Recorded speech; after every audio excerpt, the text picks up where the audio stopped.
कि आप लोग मेरा हुलिया देखकर मेरे ऊपर ना जाए। मेरा नाम नीरज कुमार है और वर्तमान में मैं एविएशन सेक्टर में एयरलाइंस या एयरपोर्ट में पिछले 8 साल से कार्यरत हूं और मुझे लगभग 8 साल का अनुभव है। कसम खाओ कि आपको कभी भी इस जॉब के नाम पर किसी को 1 रुपया नहीं देना है। जय हिंद दोस्तों, कैसे हैं आप लोग। आशा करता हूं आप लोग अच्छे होंगे। दोस्तों, आज की इस वीडियो में हम लोग बात करेंगे हैंडीमैन का इंटरव्यू किस प्रकार होता है, उसमें कैसे क्वेश्चन पूछे जाते हैं। क्योंकि दोस्तों वर्तमान समय में एआई एयरपोर्ट सर्विसेज लिमिटेड द्वारा हैंडीमैन के लिए काफी संख्या में वैकेंसी निकाली जाती है। तो दोस्तों काफी सारे कैंडिडेट हैं जिनको अभी डाउट है, जिनको नहीं पता है कि हैंडीमैन का इंटरव्यू किस प्रकार होता है और उसमें कैसे क्वेश्चन पूछे जाते हैं। तो उसको लेकर दोस्तों उन लोगों ने काफी सारे कमेंट किए, तो मैंने सोचा कि एक वीडियो के माध्यम से मैं सारी चीजें बताने की कोशिश करूंगा, जिससे अगर आप लोग हैंडीमैन के इंटरव्यू में जाते हैं तो आपको कहीं ना कहीं काफी सारी हेल्प मिलेगी और आप लोग आसानी से हैंडीमैन का सिलेक्शन पा सकते हैं। तो दोस्तों मैं आप लोगों को बताना चाहता हूं कि आप लोग मेरा हुलिया देखकर मेरे ऊपर ना जाए। मेरा नाम नीरज कुमार है और वर्तमान में मैं एविएशन सेक्टर में एयरलाइंस या एयरपोर्ट में पिछले 8 साल से कार्यरत हूं और मुझे लगभग 8 साल का अनुभव है। तो ये वीडियो दोस्तों मैंने अपने अनुभव के आधार पर तैयार किया है। मैं वादा करता हूं अगर आप लोगों ने ये वीडियो पूरा देख लिया तो अगर आप लोग हैंडीमैन के इंटरव्यू में जाते हैं तो आपको हेल्प जरूर मिलेगी। इसलिए दोस्तों इस वीडियो को पूरा देखना। तो बिना किसी देरी के दोस्तों हैंडीमैन भर्ती से संबंधित जो आप लोगों को डाउट्स हैं उनके बारे में हम लोग बात करेंगे। जिसमें पहला डाउट है दोस्तों कि हैंडीमैन का इंटरव्यू किस भाषा में होता है।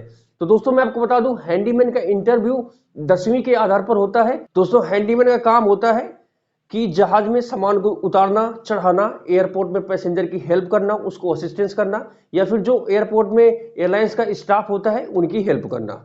ठीक है, तो इस तरीके से इनकी ड्यूटी होती है, मतलब एक तरीके की हेल्पर की जॉब है। तो दोस्तों आप लोग इस पद के लिए किसी भी भाषा में अपना इंटरव्यू दे सकते हैं। अगर आपको हिंदी आती है तो हिंदी में दे दीजिए, अगर आपको इंग्लिश में आता है तो आप लोग इंटरव्यू इंग्लिश में दे सकते हैं। इसमें कोई बाउंडेशन नहीं होता है कि आपको इंग्लिश में ही इंटरव्यू देना है। अगर आपको इंग्लिश अच्छी तरीके से नहीं आती है तो दोस्तों आप लोग हिंदी में इंटरव्यू दे सकते हैं, या फिर आप जिस भी राज्य के हैंडीमैन के इंटरव्यू में जा रहे हैं तो आप लोग उस राज्य की लोकल लैंग्वेज में भी आप लोग इंटरव्यू दे सकते हैं। क्योंकि दोस्तों इसमें लोकल लैंग्वेज को प्रेफरेंस देते हैं। जैसे कि सपोज करो दोस्तों वैकेंसी महाराष्ट्र में निकाली गई है, तो जो कैंडिडेट है जो वहां की महाराष्ट्रियन की लैंग्वेज होती है उनको मराठी भाषा आनी चाहिए। अगर वैकेंसी गुजरात में निकाली गई है तो गुजराती भाषा वालों को प्रेफरेंस दी जाएगी। अगर चेन्नई में निकाली गई है तो कन्नड़ वालों को प्रेफरेंस दी जाएगी। अगर यूपी में निकाली गई है तो हिंदी भाषा वालों को प्रेफरेंस दी जाएगी। तो दोस्तों आप लोग इसका इंटरव्यू वहां की लोकल भाषा में भी दे सकते हैं। ठीक है, तो आपका एक डाउट तो दूर हो गया कि आप किस भाषा में इंटरव्यू दे सकते हैं। तो आप किसी भी भाषा में दे सकते हैं जो आपको आती है।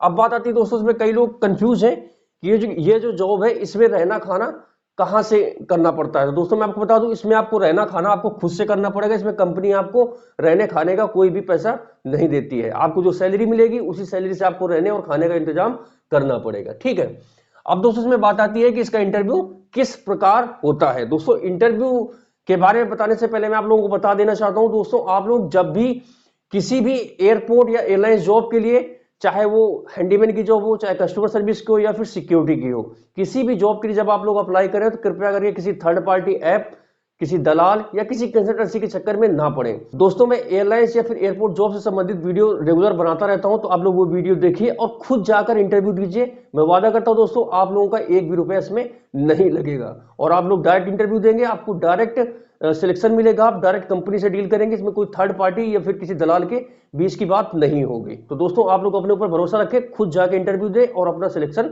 आसानी से पा सकते हैं। तो दोस्तों इसलिए ध्यान रखना आप लोग किसी दलाल के चक्कर में ना पड़े और कसम खाओ कि आपको कभी भी इस जॉब के नाम पर किसी को 1 रुपया नहीं देना है। ठीक है, इस चीज को बिल्कुल ध्यान रखना। इसका इंटरव्यू बिल्कुल इजी होता है। अगर आपके अंदर थोड़ी सी भी सहूलियत है तो दोस्तों आप लोग इसका इंटरव्यू निकाल ले जाएंगे और आपको सिलेक्शन मिल जाएगा। तो दोस्तों सबसे पहले इसमें आपका फिजिकल टेस्ट होगा। फिजिकल टेस्ट में दोस्तों कुछ नहीं होता है, इसमें 25 किलो की बोरी होती है, उसको पहले दाएं हाथ से उठाना होता है, 20 से 25 मीटर जाना है, उसके बाद फिर बाएं हाथ से उठा के 20 से 25 मीटर वही वापस आ जाना है। तो दोस्तों इतना आपका इसका फिजिकल हो जाएगा। जैसे ही आप फिजिकल क्लियर करेंगे आपको एक टोकन मिल जाएगा और आप लोग पहुंच जाएंगे इसके पर्सनल इंटरव्यू में। तो दोस्तों अब बात आती है इसके पर्सनल इंटरव्यू में किस प्रकार के क्वेश्चन पूछे जाते हैं। तो दोस्तों इसके पर्सनल इंटरव्यू में सबसे पहला तो आपको वहां पे एक पैराग्राफ पढ़ने के लिए देंगे। वो इंग्लिश में पैराग्राफ होता है बेसिक सा। ठीक है, तो वो आपको पढ़ना होता है, उसका अर्थ नहीं बताना, सिर्फ आप उसको पढ़ दीजिए। अगर आप इतना पढ़ लेते हैं तो ठीक है, आप पैराग्राफ आपने पढ़ दिया तो ओके है। उसका आपको मतलब नहीं बताना, सिर्फ आपको पढ़ के बता देना है, तो आप वहां पे पास हो गए। ठीक है, और दूसरा क्वेश्चन दोस्तों आपसे पूछा जा सकता है कि tell me about yourself, या फिर आप अपना इंट्रोडक्शन दीजिए। दोस्तों आप लोग ये क्वेश्चन हिंदी या इंग्लिश में कैसे भी बता सकते हैं। इसका मतलब ये हुआ कि आप लोग अपने बारे में बताइए। इसमें दोस्तों आप लोग अपना नाम, अपनी एजुकेशन क्वालिफिकेशन, आप कहाँ के रहने वाले हैं, या फिर अगर आपके पास कोई वर्क एक्सपीरियंस है तो आप लोग उसके बारे में बता सकते हैं। जैसे कि मेरा नाम नीरज कुमार है, मैं यहाँ का रहने वाला हूँ और मैंने इतनी पढ़ाई करी है और मैं इस कंपनी में इतने समय से काम कर रहा हूँ। ठीक है, मेरे पास कंप्यूटर का यह डिप्लोमा है, मैंने एनसीसी किया हुआ है। इस तरीके सारी चीजें बता सकते हैं जिससे आपको बेनिफिट मिलेगा। इसके साथ ही साथ दोस्तों मैं आपको बता दूं, जिन भी कैंडिडेट ने एनसीसी या आईटीआई किया होगा तो डेफिनेटली दोस्तों उनको हैंडीमैन की जॉब में प्रेफरेंस दी जाएगी। क्योंकि दोस्तों जिन लोगों ने आईटीआई किया होगा तो हैंडीमैन का डिप्लॉयमेंट इंजीनियरिंग सेक्शन में किया जाता है। जो इंजीनियर के साथ हेल्पर होते हैं तो उनको थोड़ा नॉलेज होता है, इसलिए उनका डिप्लॉयमेंट, उनकी ड्यूटी इंजीनियर के साथ लगा दिया जाता है। तो थोड़ा अगर आईटीआई वगैरह आता है या फिर जो उनका आरएसए होता है, रैम सर्विस एजेंट, या फिर एआरडी होते हैं तो उनके साथ आपको डिप्लॉयमेंट कर दिया जाएगा। जहां पर ट्रैक्टर या बस होती है तो उसके मेंटेनेंस वगैरह में उस हेल्पर की हेल्प ली जा सके। तो दोस्तों आईटीआई वालों को इसमें प्रेफरेंस दी जाती है।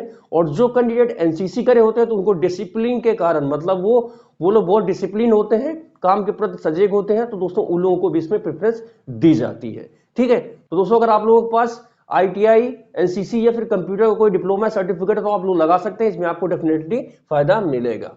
उसका दोस्तों आपसे अगला क्वेश्चन पूछा जा सकता है कि do you have any work experience, क्या आपके पास कोई काम करने का अनुभव है। तो दोस्तों मैं आपको बता दूं, अगर आप लोग जब हैंडीमैन की जॉब के लिए अप्लाई कर रहे हैं तो दोस्तों ध्यान रहे, अगर आपके पास आपका एक्सपीरियंस लोडर या हैंडीमैन की जॉब से संबंधित हो तो ही बताना, अदरवाइज आपको वहां पे बताने का जरूरत नहीं है। और दोस्तों आप लोग जिस भी जॉब का वर्क एक्सपीरियंस वहां पे लगा रहे हैं उसका आपके पास मतलब कागज में लिखा हुआ एक प्रमाण पत्र होना चाहिए कि हाँ आपने इस कंपनी में इतने से इतने समय तक काम किया है। ठीक है, आपने इस पद पर यहाँ पे कार्यरत रहे। तो इस तरीके का आपके पास डॉक्यूमेंट्स भी होना चाहिए। वर्बली नहीं है कि मैं इस कंपनी में फला पद पे काम कर रहा था, तो ऐसे काम नहीं चलेगा। आपको रिटर्न में देना पड़ेगा कि मैं इस कंपनी में इस पद पे इतने समय से कार्यरत था और मुझे इतने साल का अनुभव है। ठीक है, तो इस तरीके से आप लोग इसको बता सकते हैं।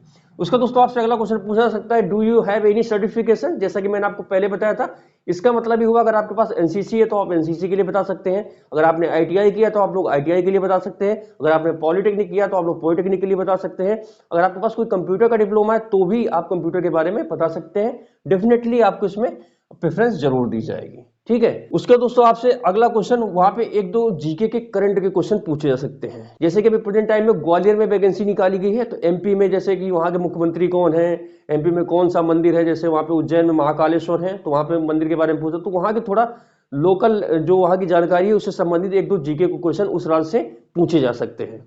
ठीक है, तो इस तरीके से दोस्तों हैंडीमैन का इंटरव्यू होता है, इससे ज्यादा इसमें कुछ नहीं होता है। ठीक है, और जैसे दोस्तों आप लोग अपना इंटरव्यू क्लियर करेंगे फिर आपको वहां पे एक प्रोफार्मा दिया जाएगा। उस प्रोफार्मा में दोस्तों आपका मेडिकल टेस्ट के बारे में लिखा होता है कि आप लोग किसी भी हॉस्पिटल में चले जाएं, उसमें जो जो जांचें लिखी होंगी तो वो आपको करानी होती है। उसमें दोस्तों नॉर्मल सी आपकी ईएनटी, आई, नोज और तीत की जो होती है सारी जांचें वो होगी। चेस्ट का एक एक्सरे का होता है, ब्लड की कई सारी जांचें होती हैं, एचआईवी वगैरह जैसे हो गए, इन सब की जांचों के बारे में होता है। और दोस्तों आपका एक्सरे वगैरह किया जाता है कि आपके शरीर में कोई टूटा फूटा तो नहीं है, कोई मेजर ऑपरेशन तो नहीं हुआ है, तो इन सभी चीजों के बारे में उसमें आपको बताना होता है। तो इस तरीके से दोस्तों आपका मेडिकल हो जाएगा और उसके बाद जैसे ही आप लोग ये सारी चीजें क्लियर करेंगे फाइनली आपकी ज्वाइनिंग हो जाएगी।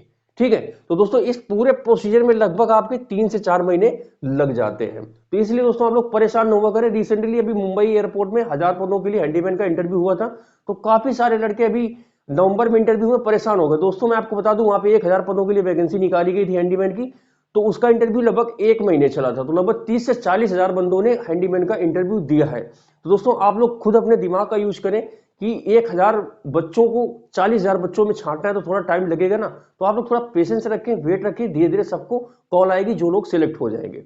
तो दोस्तों ये थी जानकारी हैंडीमैन इंटरव्यू क्वेश्चन और आंसर से संबंधित। आशा करता हूं आप लोगों को मेरे द्वारा दी गई जानकारी समझ में आ गई होगी। फिर भी अगर आपको कोई डाउट है या फिर आप लोग कोई और दूसरी जानकारी मुझसे चाहते हैं तो उसके लिए आप लोग नीचे कमेंट कर सकते हैं। मैं कोशिश करूंगा आपके जवाब देने के या फिर उस टॉपिक पे वीडियो बनाने के, जिससे आप लोगों को सही चीजें समझ में आ जाए और आप लोग आसानी से उस चीज को समझ सके। और दोस्तों आप लोगों से रिक्वेस्ट है कि आप लोग मेरा सपोर्ट करते रहें, क्योंकि मैं आप लोगों के लिए बहुत मेहनत कर रहा हूं, तो आप लोगों का नैतिक कर्तव्य आप लोग मेरा सपोर्ट करते रहे। तो दोस्तों आज के लिए बस इतना ही, जल्दी मिलेंगे एक नए वीडियो में एक नई जानकारी के साथ। तब तक के लिए जय हिंद, वंदे मातरम।